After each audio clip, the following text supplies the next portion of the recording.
It's a quiet Thursday night in Monroe County, Michigan.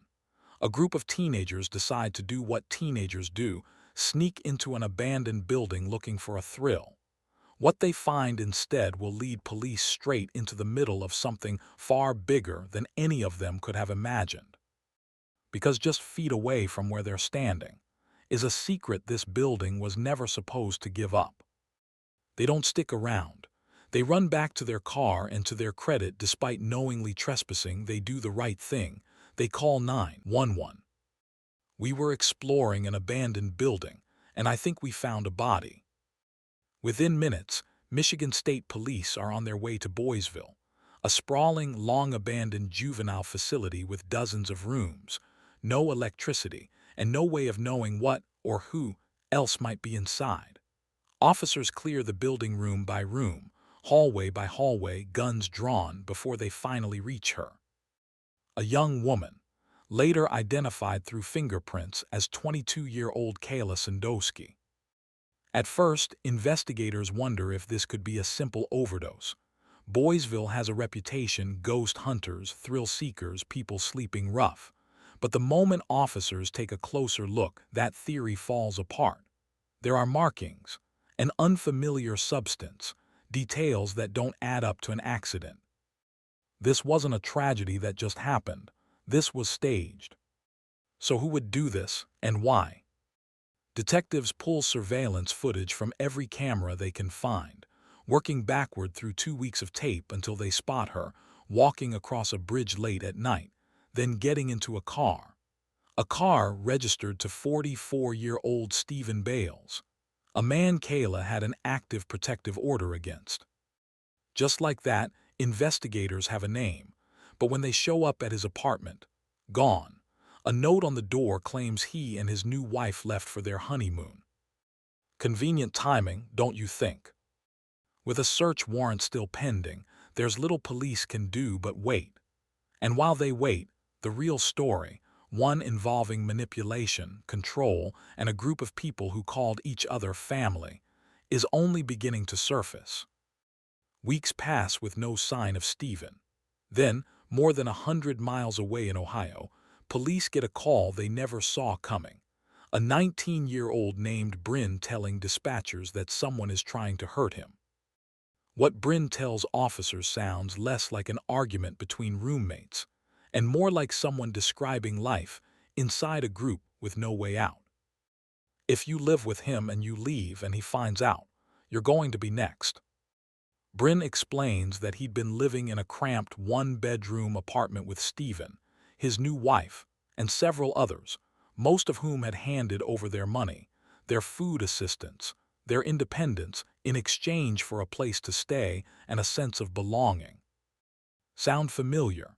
It's a pattern we've seen before with cult leaders throughout history: find people at their lowest, offer them family, and slowly turn that trust into control.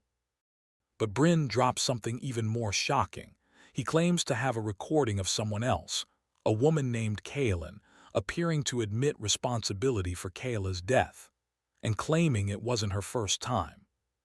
Detectives are stunned, but is it true, or is there something Bryn isn't telling them either? Kayla agrees to come in for questioning, lawyer at her side, seemingly confident she can talk her way through it. But there's one detail she lets slip that no one outside this case should have known: the approximate timing of Kayla's death, information investigators had never released publicly. It's the kind of slip that can't be walked back. Confronted directly with the recording, Kayla shuts the interview down and leaves. No arrest yet, but detectives now know exactly what they're dealing with.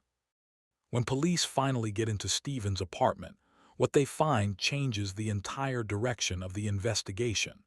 Evidence that at least 7 people had been living in this single cramped space. A recurring symbol throughout Stephen's belongings tied to death and finality. A journal where he refers to his wife by an ominous nickname. And a name for the group itself, one they used for each other, like a twisted kind of family.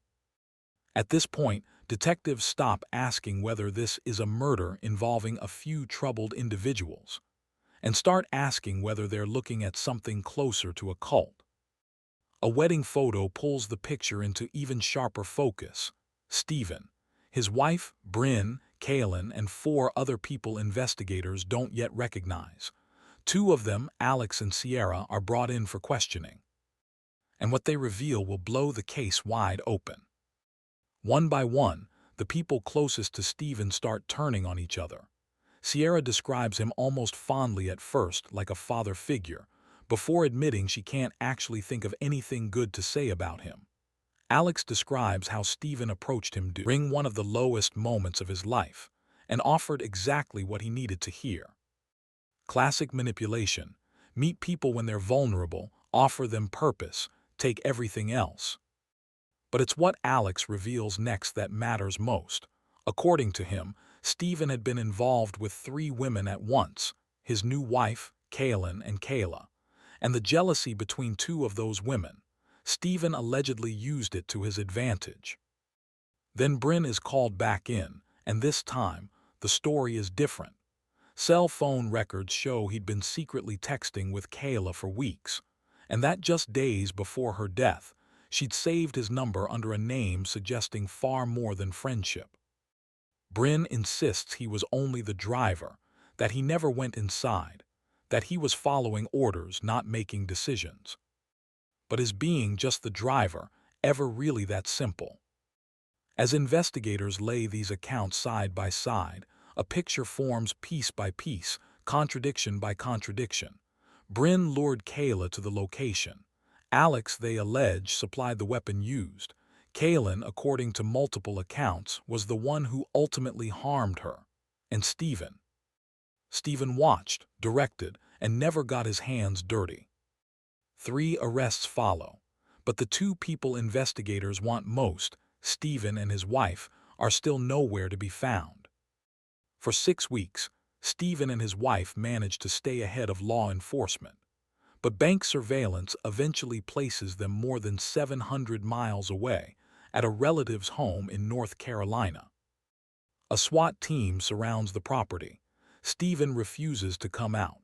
After a tense standoff, officers are forced to use tear gas to bring the confrontation to an end. Finally in custody. Back at the station, detectives separate the couple, starting with Stephen's wife. And in a twist nobody saw coming, she's the one who confirms what investigators already suspected: that she knew the group was going to confront Kayla that night, and that she didn't call for help. Then comes Stephen. Calm, almost casual. He denies any involvement right up until he accidentally reveals a detail about timing that only someone present that night could have known. Sound familiar? It's the same mistake Kayla made. When detectives confront him directly with evidence placing him at the scene, Stephen does the only thing left to do. He asks for a lawyer. In the end, every member of the group faces consequences. Some accepted plea deals for lesser charges. Others were convicted of second-degree murder, receiving decades behind bars. Stephen, identified by investigators as the one who orchestrated the entire plan, is convicted of first-degree murder and sentenced to life without parole. As for Kayla's chilling claim of 16 victims, investigators were never able to connect her to any other case, leading many to believe it was a fabrication, possibly coerced. But here's the question that still haunts this case: if a claim like that turned out to be false, how would anyone really know for certain? Detectives admit they're still looking, because there's simply no way to know whether Kayla was the first person this group ever hurt, or only the first one they found.